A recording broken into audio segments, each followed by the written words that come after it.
আসসালামু আলাইকুম শাহেক। ওয়ালাইকুম আসসালাম রহমতুল্লাহ। আমি বাংলাদেশ থেকে বলছিলাম। বলেন প্রশ্ন। যে শাহেক, প্রশ্ন হচ্ছে যে একটা বক্তব্য শুনলাম যে যারা নামাজ আদায় করে না, একেবারেই নামাজ আদায় করে না, তারা হচ্ছে হুম, মুশরিক। মুশরিক বলেছে, আর হচ্ছে তাদের জানাজাই হবে না, জানাজা ছাড়াই তাদেরকে কবর দিতে হবে। তো হুম। এই বিষয়টা কতটা যৌক্তিক? আর আমরা কি, যারা নামাজ পড়ে না, বেনামাজি, তাদের জানাজায় অংশগ্রহণ করা যাবে কিনা?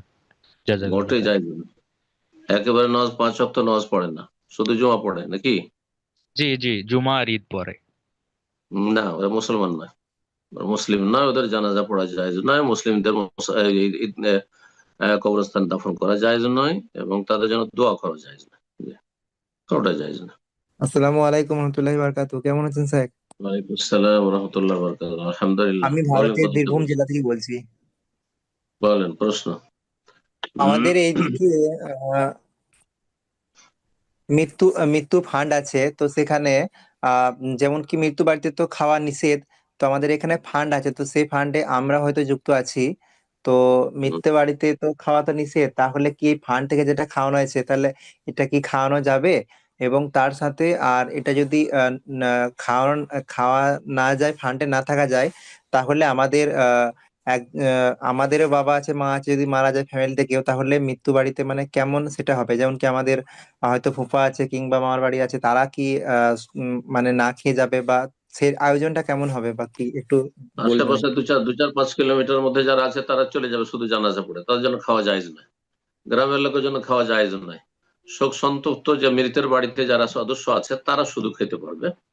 হ্যাঁ, তাদেরকে খাবার দিবেন, গ্রামওয়ালারা খাবার দিবেন। আপনাদের ফান্ড থেকে খাবার দিলে মৃতের বাড়ির সদস্যদেরকে খেতে দেবেন, যারা শোকের কারণে সেদিন পাকশাক করতে পারছেন না।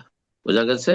3 দিন পর্যন্ত আমরা খাবার দিতে পারি, কিন্তু গ্রামের লোক খাবেন হারাম। আশেপাশে 2 4 5 কিলোমিটার মধ্যে, 7 কিলোমিটার মধ্যে আসবে, জানাজা পড়ে চলে আসবে, খাওয়ার জন্য বসে থাকবে কেন? তারা খেতে এসছে নাকি? জায়েজ নয়। হ্যাঁ, যারা এসেছে রাত থাকতে হবে, অথবা 20 কিলোমিটার 25 30 কিলোমিটার থেকে এসছে, যেতে সন্ধ্যা হয়ে যাবে, খাবার টাইম চলে যাবে, তাদেরকে খাওয়াইলে খাওয়াইতে পারে, তারা মেহমান হিসাবে তাদেরকে খাওয়ানো যেতে পারে। জি। না হলে এই ধরনের ফান্ড কালেকশন করা যায় না, এতে সহযোগিতাও যায় না। জি। আসসালামু আলাইকুম সাইক। আমি আসসালাম রহমতুল্লাহ। ভারতের বীরভূম থেকে বলছিলাম। আমার প্রশ্ন। প্রশ্ন হলো যে আমাদের গ্রামে যখন কেউ মারা যায়, গ্রামে একটা মৃত্যু ফান্ড আছে, সেই ফান্ডে আমি একটু আগে যুক্ত প্রশ্ন আছি। করেছে, কোথায় ছিলে এতক্ষণ তুমি?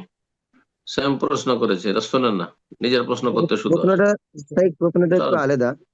অন্য কেউ একই একই একই প্রশ্ন। মানে ফান্ডে আমি এই যুক্ত মৃত্যুর আছি, সেই ফান্ড ফান্ডে কি থেকে আমার থাকা গ্রামের যাবে? লোকের খাওয়া হারাম, আশেপাশের লোকের জন্য খাওয়া হারাম। মানে ফান্ডে কি যারা যে যুক্ত আছি, অনেক ফান্ডে দূর কি থেকে যুক্ত এসছে, থাকা যাবে?